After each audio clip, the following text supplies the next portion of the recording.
என்னதான் ஒரு மனுஷன் நல்ல ஆரோக்கியமான சாப்பாடு நல்ல உடற்பயிற்சி செஞ்சாலும் அவனால் ஒரு 100-120 வருஷம் தான் வாழ முடியும். அது அவ்வளோதான் நம்ம உடம்புக்கான ஒரு லிமிட். ஆனால் அந்த மனசை பார்த்திங்கன்னா திருப்பி திருப்பி வந்து பிறந்துகிட்டே இருக்குது. அதுக்கு அந்த லிமிட் என்ன இருக்கா இல்லையா? இவ்வளோ நல்ல உடல் ஆரோக்கியமாக இருந்தாலும் ஏன் ஒரு 100-120க்கு மேலே தாண்ட முடியலன்னு பார்த்தீங்கன்னா அந்த உடலுக்குன்னு ஒரு அறிவு இருக்குது. அது போதும்ன்ற ஒரு அறிவு. அது எப்படின்னு பார்த்தீங்கன்னா பருப்பு வச்சு சாப்பிட்றோம். அந்த வாயும் வயிறும் ஒரு 4 வாய் சாப்பிட்ட உடனே அது போதும்னு அதுவே நிறுத்திடுது. அதுக்கப்புறமா அடுத்த கட்டமாக அது சாம்பார் கேட்குது. சாம்பாரும் அதே மாதிரி பார்த்திங்கன்னா ஒரு 4-5 வாய் தான். அதுக்கப்புறம் இப்போ காரக்குழம்புக்கு போகுது. இது மாதிரி கூட்டு பொரியல்னு அதுக்கேற்ற மாதிரி ஒரு கலவையான ஒரு மிக்சரில் அது போதுன்ற அளவுக்கு சாப்பிட்டுட்டு அதுக்கப்புறம் நிறுத்திக்குது. அதனால தான் அது ஆரோக்கியமாக இருக்குது. ஆனால் இந்த மனம்ன்றது பார்த்திங்கன்னா அது இது மாதிரி போதுன்றது முடிச்சுக்கிறது இல்லை.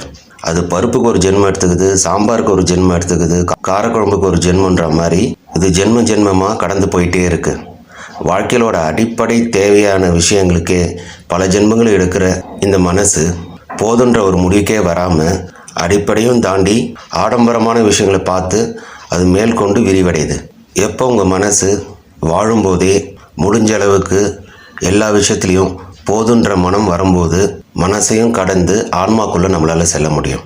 நம்மளால் மோட்சத்தை அடைய முடியும்.